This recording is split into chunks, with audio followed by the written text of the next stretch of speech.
فعالیت هنری چه تأثیر تو زندگی شخصیتون گذاشت؟ خیلی سوال سختیه، درست میگید. چون میخوای جداش کنی. مدت ها بود من و اسماعیل خانی میگفتیم ببین کارهای بیرون دیگه بیایم خونه باشیم، ولی واقعیتش که نمیشه. وقتی شما میخوای ببینی با کارگردان درگیری سر یک متن، یا وقتی میخوای چکت به عقب میفته، وقتی میخوای بیار در نمیدونم تازگی ها دیگه این اواخرش مد شده بود لباسای خود ما رو برای طراحی که تا همین الانم ادامه داره و از اون دردای عظیمی هست که به عنوان طراحی صحنه و لباس هرچی از تو خونت میخوان یا هرچی از لباس میخوان میبرن. میخوام بگم که وقتی آدم میخواد جداش بکنه تقریبا جدا نمیشه. وقتی شما خسته میاین، وقتی جونتون گرفتن، به شما میگن مثلا هفته صبح بیاید یا 2 شب میاید خونتون. این تو زندگی شما. دخترت میخواسته بره بیرون، نمیدونه تو کلید داری یا نداری، آیا تو الان حالت خوشه یا ناخوشه، میتونه ولت کنه بره یا نه. وقتی اومدی میگه آخ اوخ به من یه آبی بده، نونی بده، آخ اینو بگیر دارم میمیرم، خود به خود اونم قاطی میشه با من. اسماعیل خانیش هم همینجور بوده، بچه کوچیکم همینجور بوده. اون زمانی که میرفتی فیلم برداری، حالا مثلا بچه‌ت شیرخوره بوده، نمیتونستی برداری ببریش، حالا باید یه کاری بکنی که وقتی میای حالا یا محبت زیادی داری میکنی به بچه یا خودت خسته‌ای، ممکنه یک بد اخمی بکنی. همه اینها میتونه تأثیرات منفی بذاره و خیلی سخت میگذره به نظر من. چون آدم بالاخره با وقت و جون و حسی که برای نقشش گذاشته دیگه، وقتی میاد تو خونش دلش میخواد مثلا میگه حالا بریم پارک، حالا بریم بگردیم، حالا بریم سینما، حالا بریم رستوران، حتی حوصله اینو هم نداری. واقعا میشه گفت که زندگی سختی میشه. اسماعیل خانی مرد و من نتونستم سر قبر وایسم. بچه‌ها از بس جمعیت بود. وقتی تو میری سر خاکش باز همه میخوان با تو عکس بندازن، تو نمیتونی خلوت کنی. این زندگی شخصی تو با کارت یه جوری انقدر قاطی میشه، هر چقدر میخوای مدیریت بکنی. میگه آقا من مدیریت کنم، بگم آقا من دیگه چیزای بیرون رو بذارم بیرون، حالا تو خونه بیام خودم باشم، باز میبینی نمیشه. ما چجور بین این دو تا تعادل برقرار کنیم؟ به سختی، واقعا به سختی خیلی دردآور میشن برای بچه‌هات هم برای خودت. برای همین عمر ماها کوتاه‌تره، برای همین واقعا میتونم بگم سکته توی ماها بیشتره، برای همین ما خیلی در واقع آسیب میبینیم. که آسیب‌های من که در سینما، اگه اینو بگم که مثنوی 70 منه، از زمانی که میام کارمو شروع میکنم، قراره مثلا گریمت بکنن، میبینی که موادی که میزنن حالت صورت تاول میزنه، اصلا ترقوت میشکنه، مدت‌ها این شکستگی مصیبت بار میشه برای تو و کلیت سرما میخوره، اینقدر که چرک میکنی میخوای بمیری و میخوام بیمارستان بستریت میکنن، میگن که شما باید آنتی بیوتیک درمانی میشی، آنتی بیوتیکای قوی. من میگفتم دکتر یه ذره ایشو وارد یک بدن یکی دیگه بکنین ببینین چه خبره، خودتون ببینید. میدونید بمب خالی میشه تو رگ آدم و انقدر که دیگه چشمت کم میبینه، عینک میزنی با چراغ قوت پرستار میاد که داروتو عوض کنه، انقدر نمیتونی نور ببینی، تمام رگ‌های دست خوش میشن که هنوز این دست من رگ داره این نداره، رگ‌ها خوش میشن و نمیان و اینا میترکن و یه رگ بعدی یه رگ بعدی یه رگ بعدی، انقدر که به پات میزنم سر میزنم به پیشانید، رگ‌ها تموم میشن یک ماه در بیمارستان. و خب این آسیب شدید هیچ کس نمیاد به تو بگه خرید به چند. حالا تو آسیب دیدی از این فن بزرگ که ما برف ریختیم و پهلوی تو چایید و مریض شدی، بعد میری سر فیلم حماسه آرت با آقای بهزاد فراهانی، آپاندیس من پاره میشه، من در واقع شکمم چرک میکنه، ورم میکنه، تب میکنم، میبرن بیمارستان، یه لوله میکنن تو حلق من، میزنن ریه‌مو سوراخ میکنن، میگن میخوایم بدیم تو معدت عفونت‌ها رو در بیاریم، مثلا چیزی میشه تو روستا. این باعث میشه که من آپاندیسم بدتر بشه، تب شدید، نمیتونستم تکون بخورم. میگن خودشو زده به مریضی که چون تو این دهاته میخواد زودتر بره، بگیم بیاد یه جمله بگه بره. 40 درجه تب، و من نزدیک به بیهوشی محکم مشت میزدم به دیوار همسایه که بیاد تلفن من برداره، به بچهای من زنگ بزنه از تهران آمبولانس بگیرن بیار منو ببرن. و من تو روستای زنجان آمبولانس میارن، هیچ کس از کارگردان و بچه‌ها نمیاد دنبال بکنن. تهیه کننده میاد و میگه که این خانم حتما اینجا میخواد برای خودش، چون اونجا حموم نداشت، یک اتاقکی بود که ما 5-6 تا شیشه‌های نوشابه که بچه‌ها می‌خوردن میذاشتیم تو آفتاب. وقتی میرفتیم روستا بازی می‌کردیم، من شب می‌مدم مثلا 10 تا شیشه مال خودم بود، داغ یه ذره چیزتر بود، توی جایی که مثل یه دیوارک بود، نه همون بود نه چیزی، خودمون رو میشستیم و اونجا کک داشت، سخت بود. میدونم میگفتن شاید از این میخواد فرار بکنه دیگه، نمی‌دونم. واقعیتش که من اون روستا رو دوست داشتم.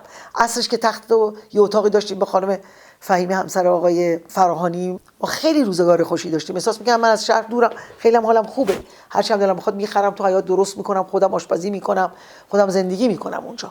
ولی اینا فکر می‌کردن خیلی لابد بخواد سخت بگذره و من به بهانه آپاندیس می‌خوام از اون شهر برم و واقعا باور نمی‌کردن که من آوردن بیمارستان. اونم دوستانش خیلی مفصله که میبرن توی اتاق ایزوله، اتاقی که قبلا ایدزیا بودن خالی شده ولی ایزوله است، پراس خاکی، میبرن توی اتاق منو میخوابونن که مردم مزاحم من مثلا نشن.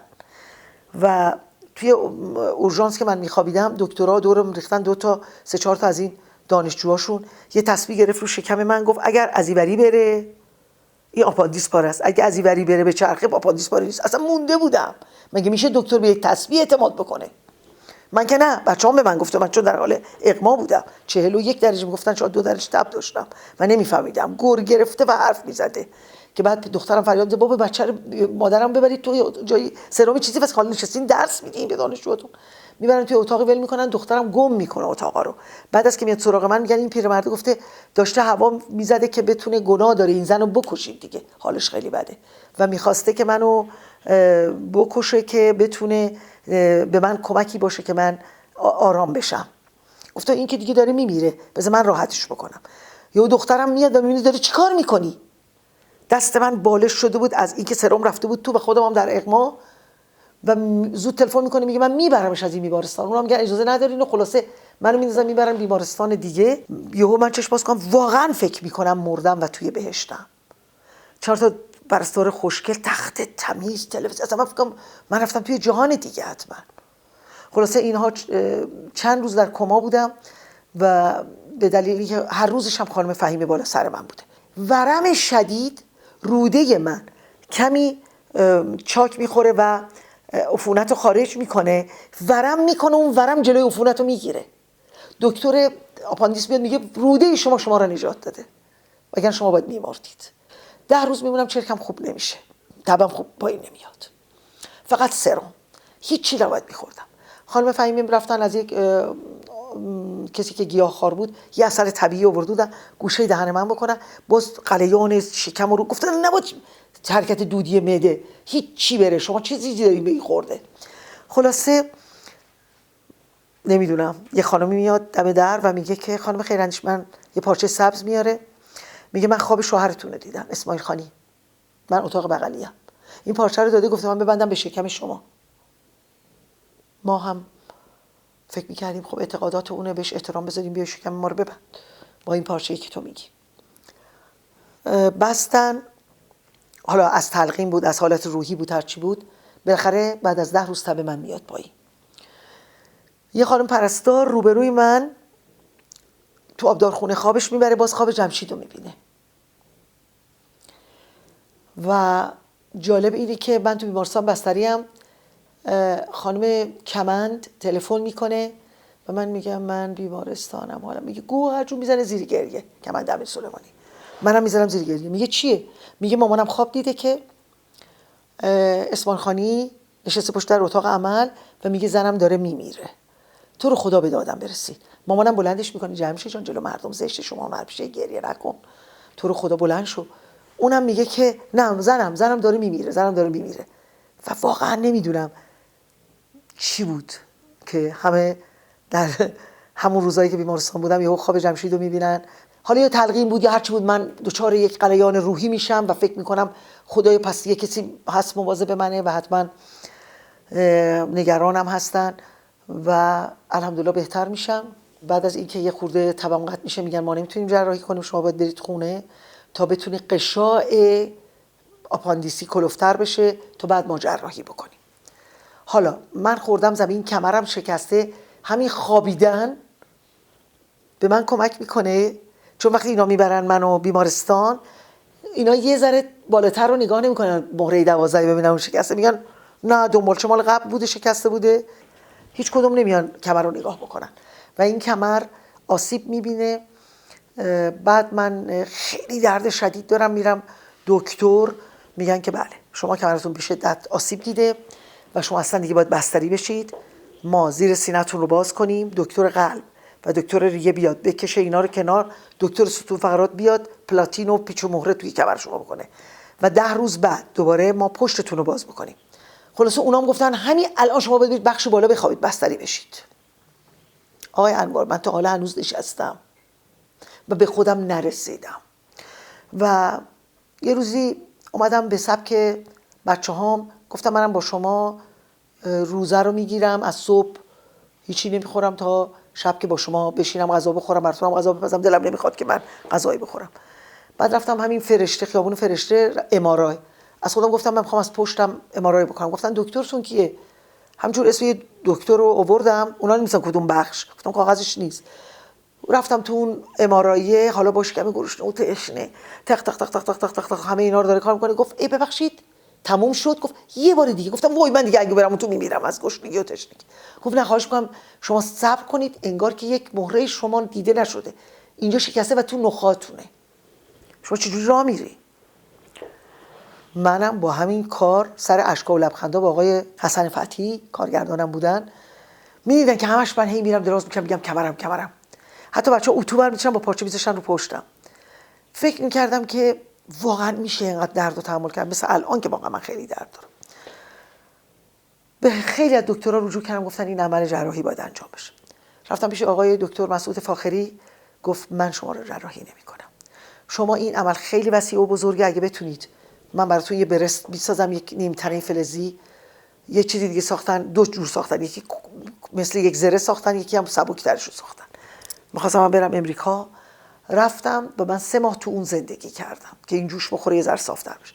خلاصه تا به امروز این آسیب از کمر، آسیب از آپاندیس، آسیب‌های بعدی من خیلی زیادن. از همه وسیع‌ترش سر آذر شهدخ پرویز و دیگران، کار آقای بهروز افخمی که خیلی این فیلمنامه رو دوست دارم، که البته هر کدوم که آسیب می‌بینم که برای من جایزه داره. همه این خوشی‌ها و ناخوشی‌ها برمیگردن با آسیب‌های زندگی من توی کارم و جسمم. اگه شما بخواید خودتون توصیف کنین چی میگین؟ دیوونه. یک آدم دیوونه ای که یک ذره تو کلامش و رفتارش بلد نیست سیاست به خرج بده تا موقعیت خودش رو حفظ کنه. در هر زمانی که پیش بیاد حرفای دلم رو میزنم، رفتاری میکنم که گاهی بچه بگن همه من میگن چرا این کاری کردی، نمیشد نکنم. گفتم نمیدونم، اون موقع دیگه این انجام دادم، حالا چیکار باید بکنم، دیگه انجامش دادم. من یه دیوونه نسبتاً مهار نشدنی هستم که خیلی خیلی قلب مهربانی دارم، مردمم رو دوست دارم، بچه هامو دوست دارم. آسیب های من بیشتر از سر اینه که بلد نیستم حرف هامو تا پشت دندونم بیارم، با سیاست بهش فکر کنم، بعد برای خوش آمد یا بدگویی یا حفظ موقعیت خودم بعد اونو بزنم. همینطور یهو میگم موقعیت خودم هم شاید به خطر بیفته، موقعیت بچه هام، خانواده‌ام هم شاید گاهی به خطر بندازم، ولی مهم نیست. مهم اونه که من خودم باشم و کار درست رو انجام بدم و اینکه حالا مردم میخوان چی بگن، من به دنبال اون چی گفتنای بد و خال زنکی نیستم.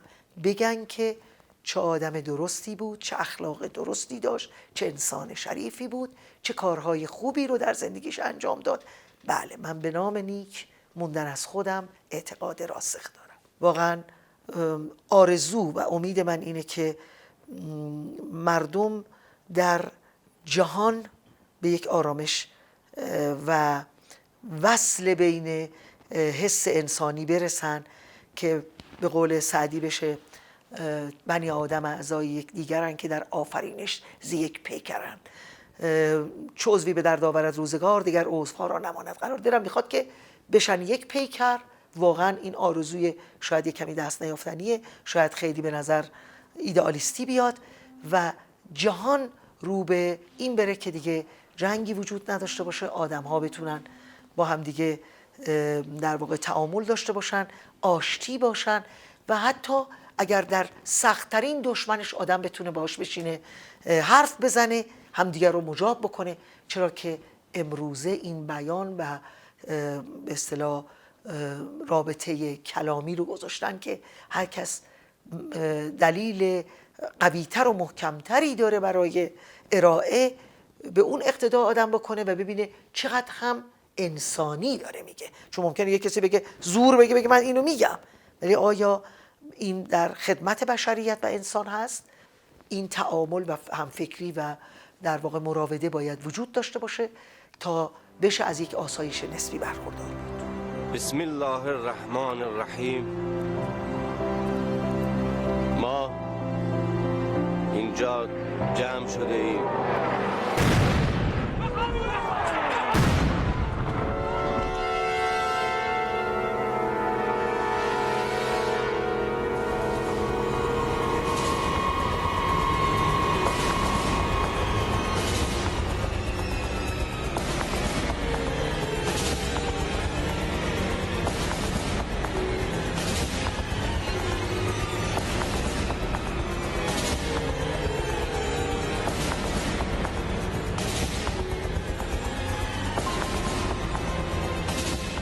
دنیای کودکیتون چجور دنیایی بود؟ خیلی توضیح دادین. حالا می‌خوام اون دنیای کودکی هنوز هم باهاتون همراهه؟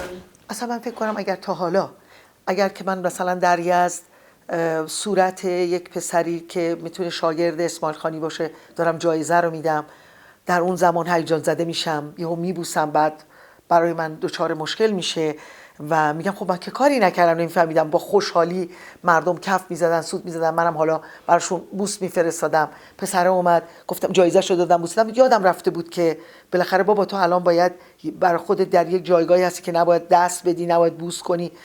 همون کودک درون من و اون که اصلا مهار شدنی نیست میزنه بیرون هر بار، برای من مشکل ساز میشه. واقعا اینطوری بود و من قصدی نداشتم که توهینی به چیزی بکنم یا اساءه ادبی به حالا قوانین اسلامی. اصلا خودم بودم و واقعا منم ذهنم پاک از هر چیزی. فکر میکردم وقتی میگه سال پیش آقای اسماعیل خانی به من جایزه داد، امسال داری شما میدید، من هیجان زده بوسیدمش و گفتم تو اتفاقا جمله هم هست، ممکن بود لبخونی بکنم چون 1000 بار میگفتن نوار رو دیدن، گفتم تو مثل پسر من میمونی، پسر منم ایران نیست. و حتی شاید یه قطره اشکی هم ریختم که بعد اومدن یهو همه رو گرفتن و بردن و بعدم گفتن که باید دادگاهی بشین و برای من خیلی دردسر درست شد، خیلی دردسر طولانی، خیلی دردسر طولانی. آقای ملکی هم که باهاشون خیلی صمیمیم، خانواده‌شون، مامانشون همیشه کارهای منو دوست دارن. این بنده خدا هم جرمش با من افتاد که در واقع پشت میکروفون رفته گفته، حالا همه رو هی معرفی میکرده، قبلا گفته آیا این سالن، من میخوام چیزی رو که بگم، استحکام اینو داره که وقتی معرفی کنم شما خوشحال میشید و میدونم این سقف نیاد پایین. آقا این هیجان رو داده، اونا همه گفته و گفته حالا میگم قدر زرگر شناسد قدر گوهر اسماعیل خانی.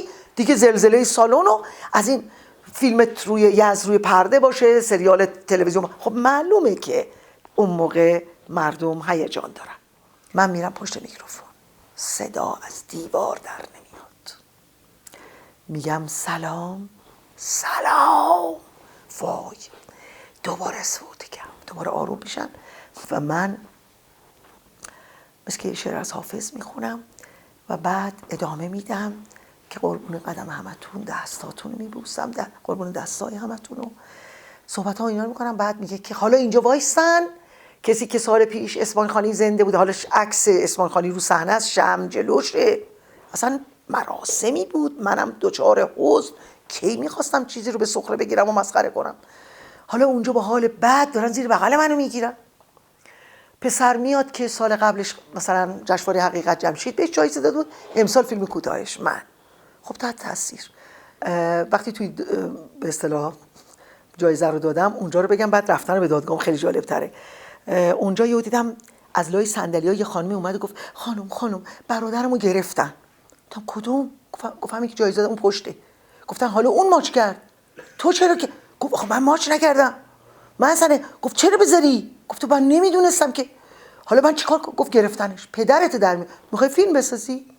فیلم بعدی رو نمیتونی بسازی. گفتم یعنی الان بهش گفتن حالا پایین من نشسته خانم شمسایی اینجا، آقای بیضایی اونور. مجری گفت برو عزیزم، برو بهش بگو که اصلا این موهای من رنگه، من مثلا برای خودم پیر دیریم، تو رو خدا این بچه رو ول کنی، مثل بچه‌م بوده.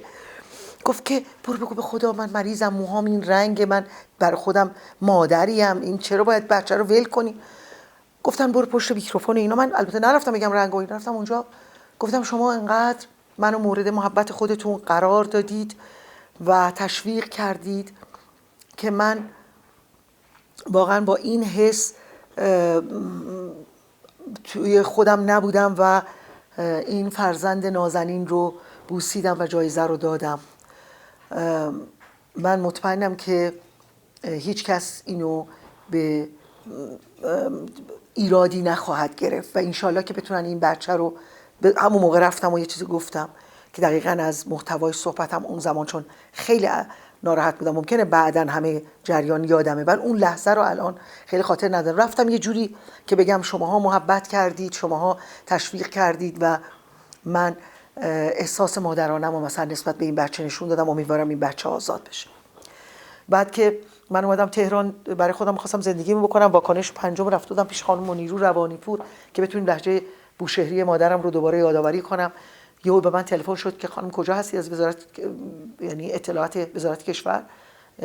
به من گفتن که خیلی به من گفتن فعلا تهران نمون چون ممکنه مشکل دار بشین و اینا.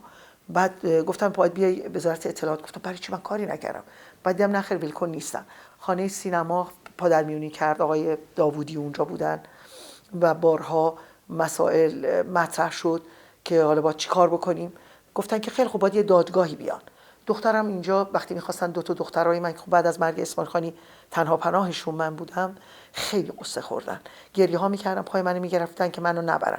اسماعیل خانی تازه فوت کرده بود، 40 روز بیشتر نگذشته بود. خودم هم مریض بودم، خیلی مریض سخت، حتی نزدیک بود با آمبولانس بیام. وقتی رفتم اونجا واقعا من داشتم صادقانه این جایزه رو به اون بچه میدادم و بعد بازداشت نکردن. اون موقع آقای پزشک لطف کردن در مهمون سرا. من رفتم اتاق خودم و ماشین آوردن پشت در اتاق، گفتن ما نه شما رو با ماشین پلیس میبریم نه چیزی، شما سوار شین. ولی همون موقع خانم لیلا حاتمی عزیز و آقای کیانیان گفتن بابا این زن دوست ماست. لیلا اون موقع من ارتفاع پست رو قبلا باش بازی کرده بودم، نقش مادرشو. گفت من باید برم، همراه ننم باید برم با لهجه، چون موقع لهجه آبادانی رو با هم کار کرده بودیم. و اینا اومدن، 3 تا ماشین شدیم، دخترم هم بود و ما رو همطور اسکورت کردن تا بتونن. جمعیت موتور سواری بودن که اونها اعتراض میکردن، در حالی که قبلش همون موتور سواران و سپاهیای عزیز با من در باغ انار که اناراش هنوز تو سرم برمیگردوندم، انارایی که نمیدونستم 2 کیلو چجور به درخت بسلن، وایسادیم و عکس انداختیم برای مادرشون و خودشون. همونها میخواستن منو ببرن به در واقع زندان که بچه‌ها گریه میکردن و اینا. آقای پزشکم خیلی محبت کرد که من میذارم پیش خانمم باشن و حتی آقای داوودی گفت ببین مامانت همه چی اوکیه، نترس. خیلی خیلی در واقع بچه رو دلداری دادن همشون.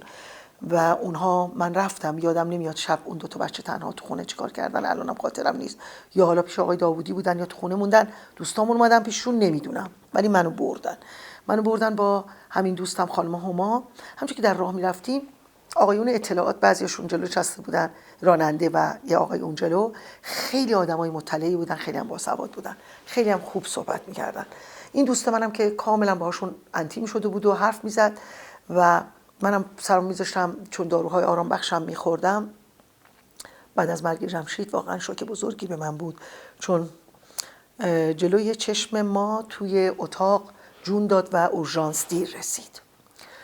صبحش دخترم بهش گفته بود برو یکی از کتابای من از میدون انقلاب، خیابون انقلاب بخر. این رفته بود خیابون انقلاب و هر جا رفته بود یه چای سیگار واقعا. و آلودگی هوا اون روزام یادم گفته بودم مثلا اونایی که بیمار قلبی دارن حتی نیان بیرون. و اسماعیل خانی خیلی قفسه سینه‌اش درد میکرد، تو اتاق بود و هر سرفه میکردم، من براش نشاسته درست کردم و دادم، مهمونا بودن و اون گفت خوبم و دوباره رفتم بالا سرش و تقریبا بعد از این سرفه‌های شدید، بعد از که اومد نشست اینا گفتن چیه، گفتیم ببریم دکتر، هر چی گفت نه هیچی نیست. و منم مشغول مهمونا بودم دیگه، ظرفا رو شستم، کار نزدیک 2 شب و دوستانم 2-3 نفر اینجا بودن، پرستار بچه‌م مونده بود، خوابیده بود و دوستم گفت حالا که خوابیده یه بالش بذاری الان که گرم، یه ملافه بکش بلندش نکن، این همه سرفه کرد خسته شد، بلند کنی بگی بخواب تو تخت. خب همینجا خوابیده دیگه، پایین تخت خوابیده بود.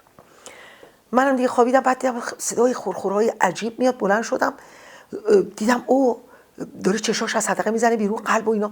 زودی به اورژانس تلفن کردم، به همه جا داد زدم آی بیاین کمک.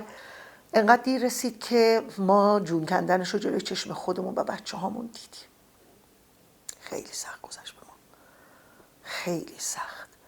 من فکر کنم هیچ شوکی بالاتر از این نیست که آدم ببینه که مثلا یه کسی جلوش، حالا دیگه حالا همسرت هم باشه که دیگه بدتر، پدر بچه‌ها، حالا ما داریم گریه میکنیم. میشه گفت منو از یک بچگی، از یک سرخوشی در آورد گذاشت به یک غم عظیم که همیشه با منه، با همه لبخندها، با همه شوخی‌ها، با همه بگو بخندها. اون جای خالیش هیچ وقت پر نمیشه و خرابه.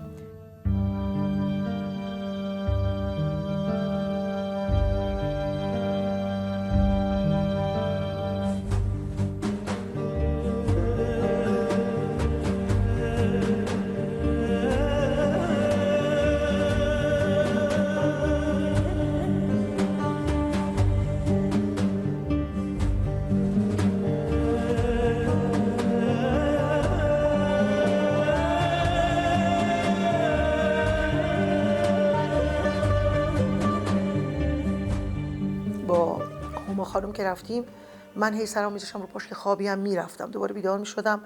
ایشون یه فصلی بود که ماه رمضان 2-3-4 روز دیگه شروع میشد، پیشواز رفته بودن، قبل از ماه رمضان روزشون رو گرفته بودن. موقعی که ما 10 شب رفته بودیم ایشون شامش رو نخورده بوده ولی افطار کرده بوده. گفت گشنمه. ما رسیدیم به قبل از یزد یه جایی، یه سکوهای سیمانی درست کرده بودن، مثلا جای رستورانه. اونجا نشستیم، فرش بود، آقایون دور تا دور نشستن، هما خانم هم نشست و من نشستم. همونجور که سرشون تو بشقاب بود داشتن خوردن، منم دوباره شوخیم گل کرد و همون حس کودکانه دوباره گفتم یه جوک بگم. یه دفعه این هما زد به من، گفتم ای چرا میزنی؟ خب باشه دیگه، حالا که دارن میبرن دادگاه یه جوکم بگم دیگه. گفت که نه به خدا این حالش بده، این همش قرص میخوره، این اصلا حالش نیست، اگر بدونین تو مرگ اسمان خانی چه چیزایی میگفت. اونا گفتم بابا دیگه بذار بگم دیگه. من میگم آقا جون، من میگم. این دختر ترکه به پسره رسید، گفت میخوای جای آمپول زدم نشونت بدم؟ گفت دهانو گرفت. گفت نه تو رو خدا نه نگو این چیزا رو، نگو. بعد تو رو خدا ببخشید زد زیر گریه. گفت تو رو خدا نگو این چیزا رو دیگه، بس کن این شوخی‌ها رو، ببین دارن میبرن دادگاه. گفتم بابا بذار بگم، تو نمیدونی آخه من تا نگم. گفتن خانم بله، اونا مای سرشون تو بشقاب. گفتم ولشون کنیم بذاریم بگم. بعد گفتم که آره مثل شما اون پسرم خجالت کشید، سرش انداخت پایین. دختره گفت سرتو بگیر بالا، اون پنجره رو میبین طبقه 3 که چراغش روشنه، اونجا بود که آمپول زدم. وقتی میگه من اونجایی که آمپول زدم نشون بدم، شما ذهنتون رفت جای دیگه. من از سفر تیرباران کردم همه چیز رو، فکر و اندیشه همشونی که چرا در مورد من بد فکر کردن، قصه ها، حرفایی که میزدم، جوکای، همش بر این بود که شما نیت آدم ها رو خبر ندارید.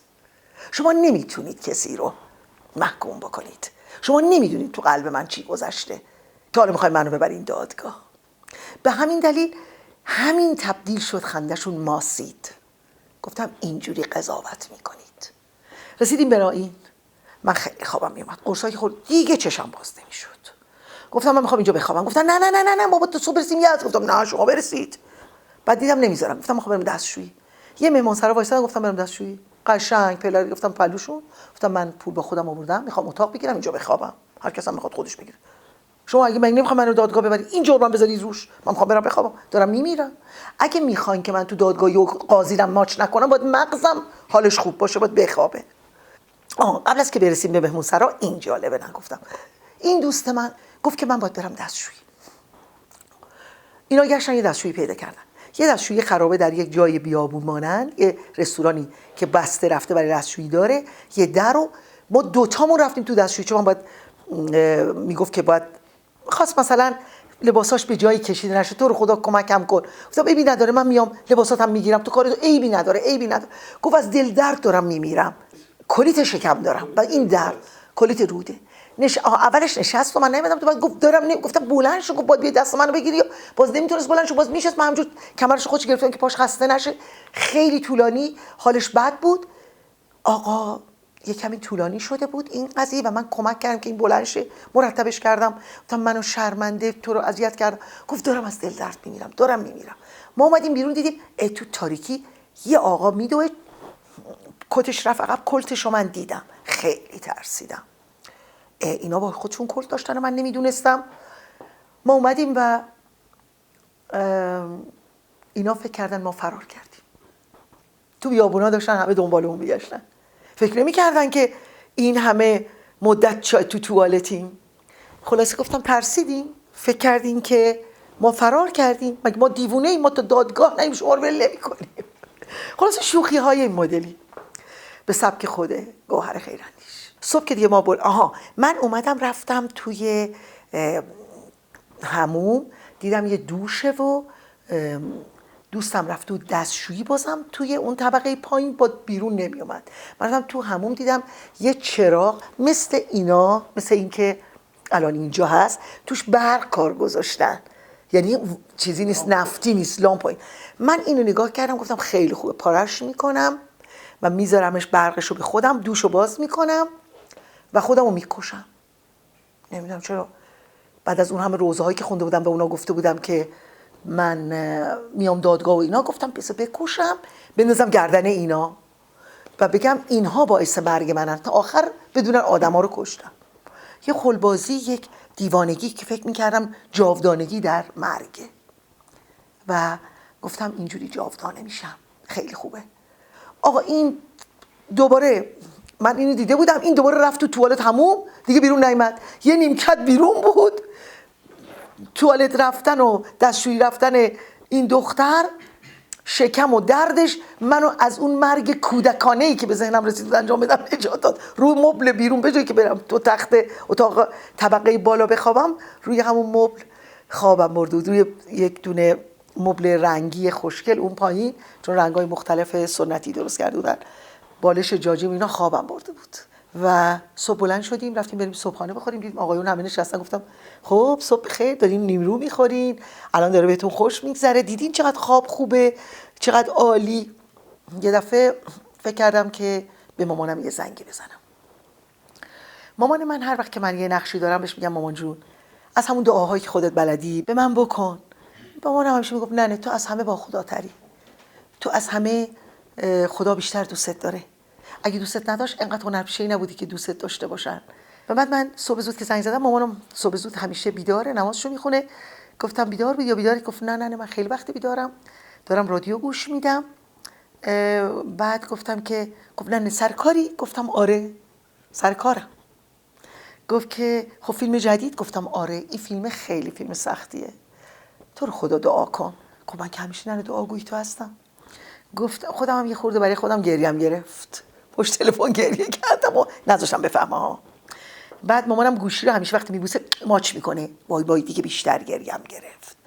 گفتم که آره این کار خیلی کار سختیه و خواهش میکنم دعام کن که خوب از آب در بیاد. تو همه نقشات نره خوبم در میاد، همیشه هم استرس داری، آدم اولشه بعد میری درست میشه. گفتم نه این کاره خیلی سخته، اصلا انقدر که آدم فکر کنه دیگه تو این بازی من بمیرم. یه دفعه مامانم گفت دورت جون ننه چرا اینو میگی، غلط کردن، اصلا نمیخواد سر این کاره بری. چقدر من به تو میگم ول کن، به خدا خودتو کشتی، به بچه‌هات فکر کن. قبلا من رفته بودم سوسنگرد، یه مراسمی گرفته بودم برامو به خاطر یک بازی تئاتر. این خیلی جالبه. اونجا اینا به من گفتن کربلا نزدیکه. من با موتور می‌خواستم برم کربلا، قبلا به ما گفتم می‌خوام برم کربلا، با وای من حلالت نمی‌کنم، نمیذارم بری، تو بخوای بری بچه‌ها چی میشن، تو اصلا نباید با موتور بری اونجا، جنگ آدما رو میگیرن، زنا رو میگیرن. اینجا گفت مثل بچگی که می‌خواستی بکنی دوباره دیوونگیات گل کرده، که این نقش قبول کردی که برای چی بخوای بمیری؟ اینقدر سخته؟ گفتم خب حالا جدی نگیر بابا، منم یه چیزی گفتم. خلاصه گفتم نه شوخی کردم، ولی دعا کن که این نقشه رو خوب از آب در بیارم و خوب باشه. و بچه‌هام بهت سلام می‌رسن. کجایی؟ گفتم داریم شهرستان فیلم برداری می‌کنیم. گفت بچه‌ها چیکار کردی؟ گفتم هستن. گفت کی؟ چرا نگفتی خواهر؟ به خواهر میگن خواهر. خواهرت از شیراز بیاد یکی بیاد کمک کنه. گفتم هستن، نگران نباش، کوتاهه.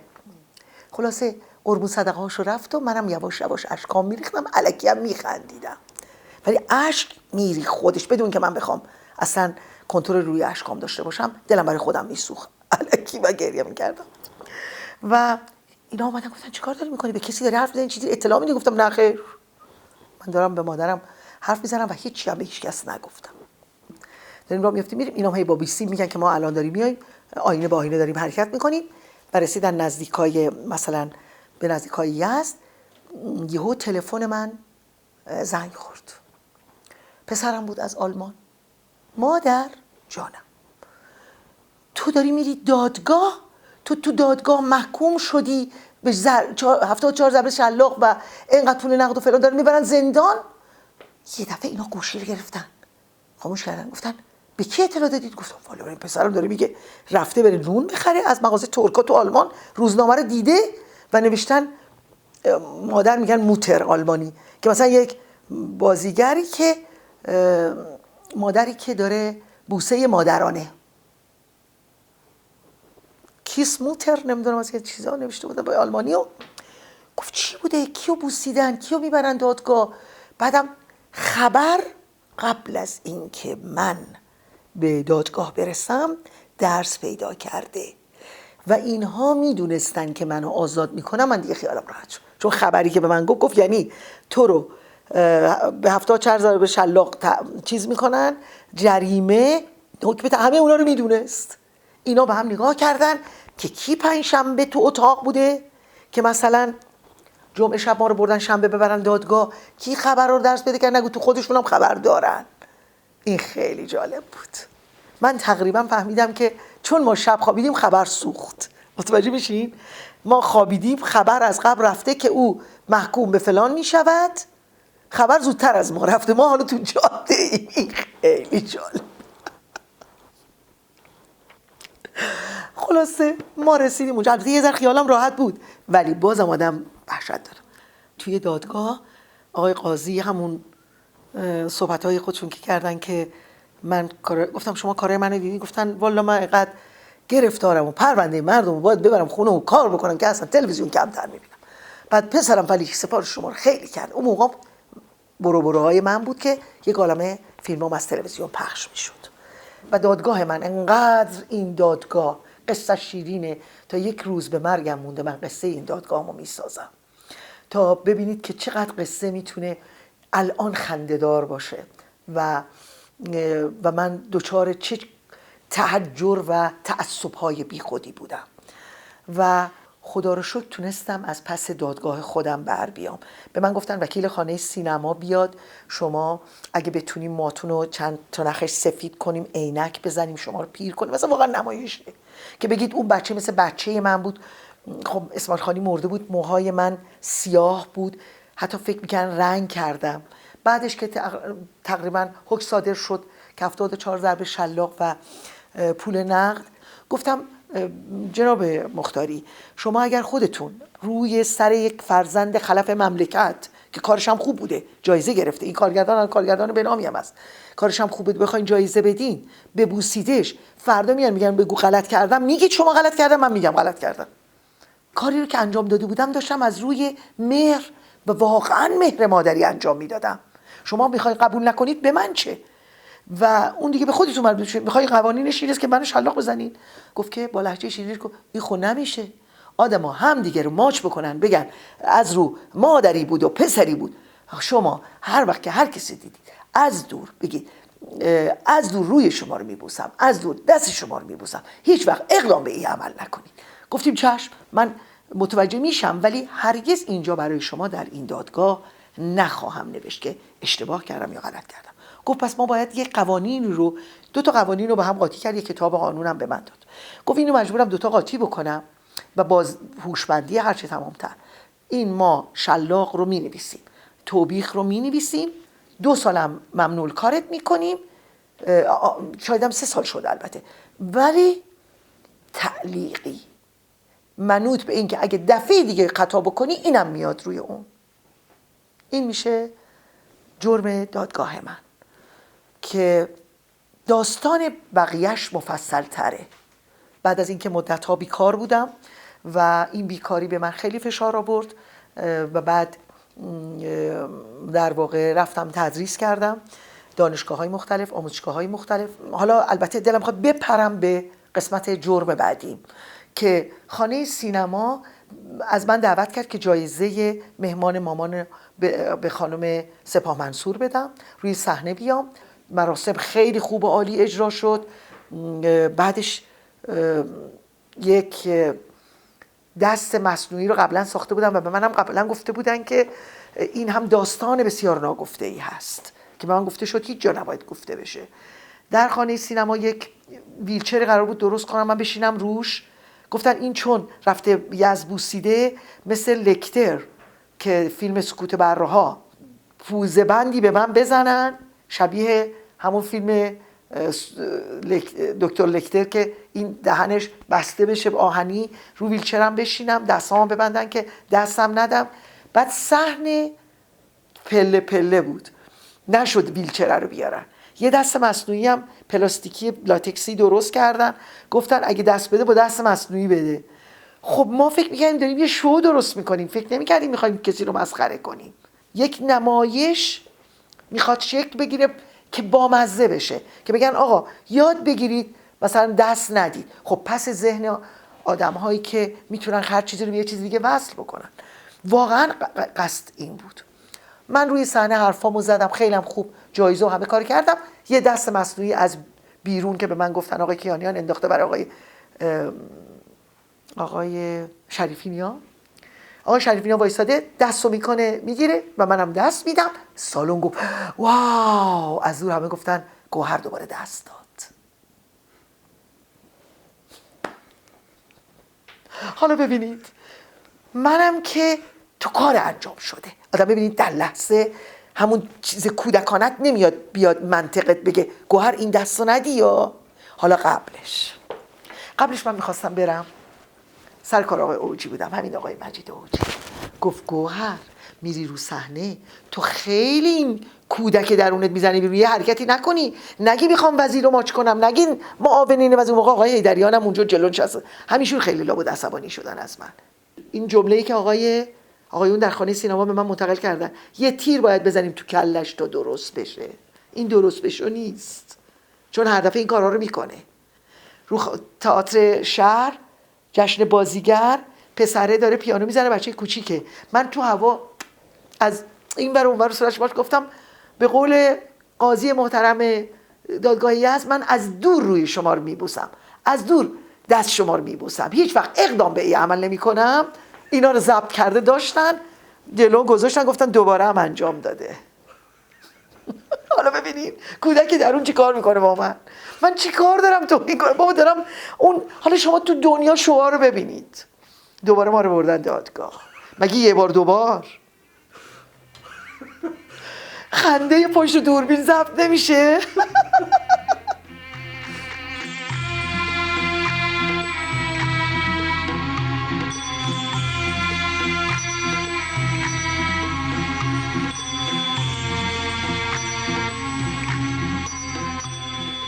سه سال و 7 ماهی خب اجازه کار نداشتم. میرفتم مثلا اواخرش یادمه توی خیابون هدایت رفتم یه کار برای عید هست، آقای حسین لطیفی میخواست کار بکنه، تا پای گیریم هم رفتم. بعد فهمیدم بهشون گفتن ایشون اجازه کار نداره. باز دوباره دیدم نه نمیتونم کار کنم. باز دوباره رفتم سرکار آقای سجادی، یه کار میخواستم باشون بازی کنم، گیریم هم شدم، عکسم انداختم. بعد گفتن ببخشید نمیشه. همشون گفتم که خب من باید چیکار بکنم پس؟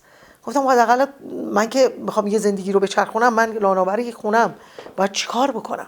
آیا میشه کسی رو ممنوع از کار کرد؟ یعنی پس از کجا بیاره بخوره؟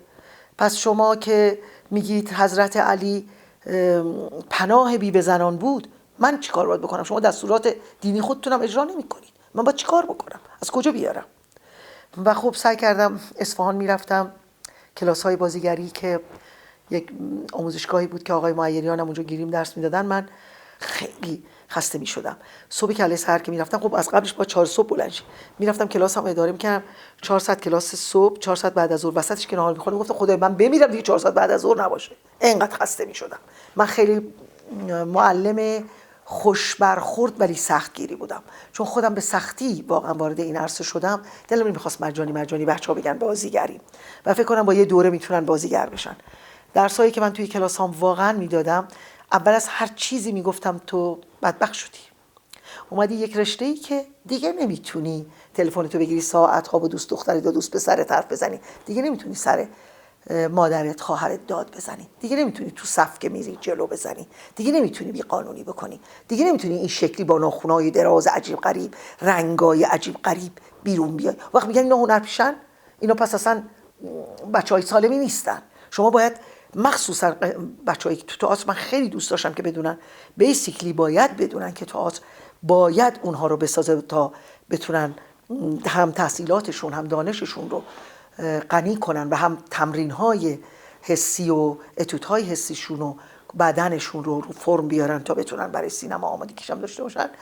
بعد مطالعهشون دیگه بهشون گفتم دیگه نمیتونی از زیرش در بری، دیگه نمیتونی بی تفاوت باشی، شعر ندونی، موسیقی ندونی، تاریخ هنر ندونی. تاریخ هنر شامل چقدر وسیع، از معماری گرفته تا موسیقی گرفته، خطاطی گرفته، همه چی میتونه شاملش، از همش باید بدونی. یه نمایشنامه رو میخوای ببری به صحنه، میخوای مثلا حالا اگه ایرانی باشه عقبه و بک‌گراندشو داری، ولی وقتی میشه باغ آلبالوی چخوف، اون وقت تو باید روسیه تزاری رو بشناسی، در چه زمانی چخوف نوشت، چخوف در چه دوره‌ای زندگی میکرد، ادبیات نمایشی و ادبیات روسیه رو بشناسی. و بعد که تازه این نمایش رو بخوای اجرا بکنی، در کدام جغرافیایی که هست کجاست، چرا نوشته، تم این موضوع که وقتی میگه باغ آلبالو از گذار از فئودالیسم به سرمایه‌داری، تو باید تو زندگیت اوضاع سیاسی، اجتماعی، اقتصادی و هنری اون کشور رو بشناسی. میخوای تو چه عکسی از قاب صحنه کارتو اجرا بکنی. حالا بک‌گراند تو یا هر چایی تو خونه چه شکلی داره، پس معماری اون زمان رو باید بشناسی. لباساشون چی بوده، پس تاریخ لباس باید بدونی. روانشناسی نقش، آدم‌ها روانشناسیشون رو تو باید هر کدوم آنالایز شخصیت بکنی، پس روانشناسی هم باید بخونی و بدونی. همچنان که در دانشگاه ما دو ترم چند واحد روانشناسی داشتیم. و بعد تازه هر کسی یک رنگی داره. رنگ کلی کارت چیه؟ رنگ کلی صحنت چیه؟ رنگ کلی آدم‌ها چیه؟ و بعد این رنگ‌ها شخصیت و کاراکتر تو رو شکل میده. بنابراین تو اینا رو باید بشناسی، حتی رنگ شناسی بدونی، نقاشی یک کمی ازش بدونی، گریم بدونی. تازه حالا میکاپ و پیرایش و آرایش اون زمان چه شکلی بودن. ما دوره ماد و نمیدونم ساسانیان ها ممکن، ولی اونا چه کار میکردن؟ اونا چه مویی درست میکردن؟ چه لباسایی میپوشیدن؟ تازه این میشه تازه میکاپ هاش. حالا چه شکلی راه میره، چجوری حرف میزنه، اون آدم با چه بک‌گراند و عقبه سیاسی اجتماعی اون کشور میخواد حالا بازی بکنه. این که الان نمیخواد بیاد عین ایران حالا فضای ایران داشته باشه، حتی ممکنه از جهت فیزیکی رفتار بیرونی نقش چگونه باشه، چه استایلی راه میره، چه کار میکنه، دستاشو چجوری تکون میده. این از تدریس که میتونم بگم که مدتها کانون سینماگر جوان طولانی تر رفتم.